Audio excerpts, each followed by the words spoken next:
د زابل ولایت په مرکز کلات کې تجارانو ته د اسانتیاو د رامنځته کولو په موخه نن د دې ولایت د صنعت او سوداګرۍ ریاست له لوري تجارانو ته د جوازونو د ورکړې لړۍ پیل شوه. د دې ولایت د صنعت او سوداګرۍ ریاست رئیس وایي چې د زابل مرستیال والي له لوري د جوازونو د ورکړې پروسه پرانیسته چې ټولو تجارانو ته په اسانۍ سره جوازونه ورکول شي.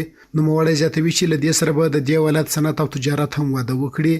ولله الحمد د زابلیانو دغه ستونزه او مشکل حل وي، نور بل دغه ستړیا اوس یا کندهار ته تلو یا کابل ته تلو یا چیرته تلل چې دغه ستړی به خلاص وي، دلې به انشاءالله په خپل ولایت کې دغه مشکل ورته حل کېږي. نو شرایط خو لري دلته څو کټګورۍ کې دي جوازونه.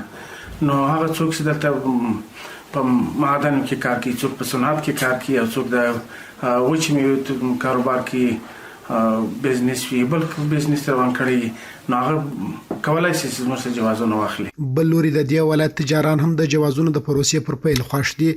دوی وایي چې وړاندې د خپل تجارت د قانوني کېدو لپاره په سختۍ د نورو ولایتونو څخه تجارتي جوازونه ترلاسه کول. ولله الحمد په کور دننه ټول کار خلاصېږي، تر مستوفیت وتر بانک او تر سیستم ټول لګي جوړ الحمدلله. یوازینی کار دغه چې پاتو جوازو ریاست نو صنعت او سوداګرۍ ریاست نو هغه وسیله تاسو نو ډېر سہولت ډېر تجاران وسم پښتنه لري او سره ان شاء الله ټول به واخلي. نو زه خو ډېر خوشاله یم په دې خاطر چې مخکې به موږ کوم جواز اخیستل مرکز یا نور ولایاتو ته بتلو، اول ته به ډېر ستړیا وي.